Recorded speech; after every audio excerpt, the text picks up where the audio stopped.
What is unconditional love and marriage? Is it a fairy tale? A world with no arguments, no frustrations, and endless romance. Many of us step into marriage with ideas just like that. Samuel certainly did.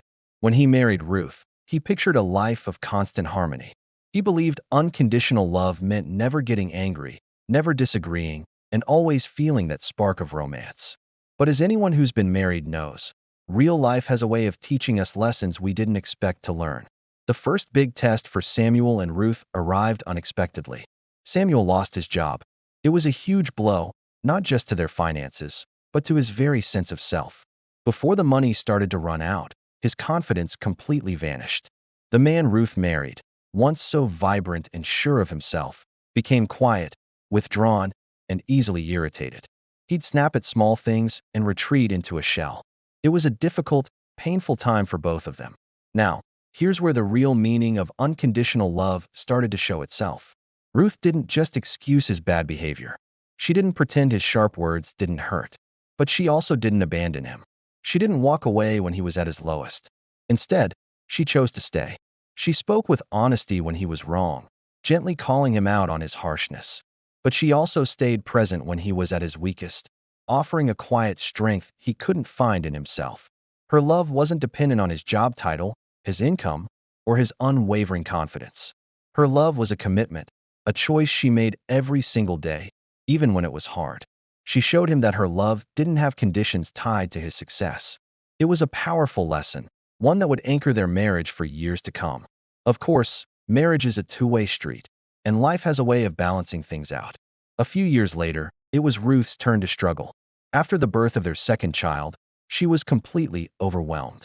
A deep, bone-weary exhaustion took over her life. She was a different person. She would forget important things, snap at Samuel over nothing, and felt like she was failing at every aspect of her life, as a mother, a wife, a person. The joy she once had seemed buried under a mountain of stress and self-doubt. This was Samuel's opportunity to practice the lesson he had learned. He realized that unconditional love wasn't about grand, poetic speeches or dramatic gestures. It wasn't about fixing her.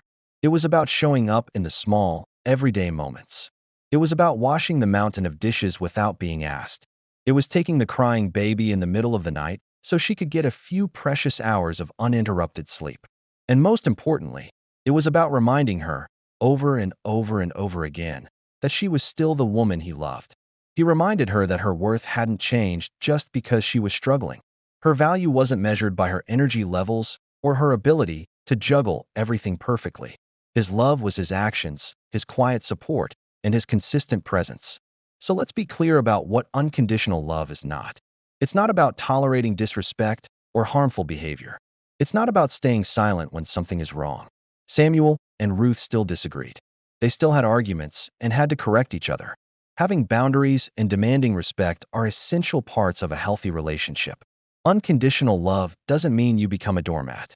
It's not a blank check for bad behavior. Instead, unconditional love is about what you do when the romantic feelings fade, as they sometimes do. It's about the choice you make when life gets messy and complicated. It's about commitment, even when your partner is not at their best. It's the profound shift from saying, "You've disappointed me," to saying, "We will face this together." That one change in perspective can make all the difference. It changes the dynamic from you versus your partner to the two of you united against a problem. Over the years, Samuel and Ruth's marriage didn't magically become perfect. They still had their ups and downs, their arguments, and their moments of weakness. But what they built was something far more valuable than perfection.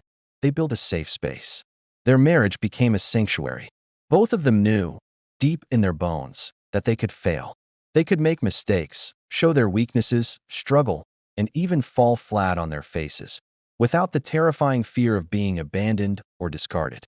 They knew they had a partner who would be there to help them get back up, to repent, to learn, and to try again. That safety is the true gift of a committed, loving marriage. It's the freedom to be human, to be flawed, and to grow. It's knowing that you are loved not in spite of your imperfections, but that you are loved, period. Your partner sees your weaknesses and chooses to stay, to work, and to build with you. In the end, Samuel finally understood the profound truth. Unconditional love in a marriage isn't the absence of conditions on behavior. We should always expect kindness, respect, and effort from our partners. Rather, it is the refusal to withdraw your love when life inevitably exposes our weaknesses and vulnerabilities. It is the active, daily choice to stay. It's the commitment to work through the problems, to rebuild what's been broken, and to keep choosing each other again and again and again. It's a love that says, I am here, and I'm not going anywhere. Thank you so much for watching. If this story resonated with you, please give this video a like and share it with someone who might need to hear it. Don't forget to leave a comment below with your own thoughts on what unconditional love means to you. And of course, subscribe for more videos like this. We'll see you in the next one.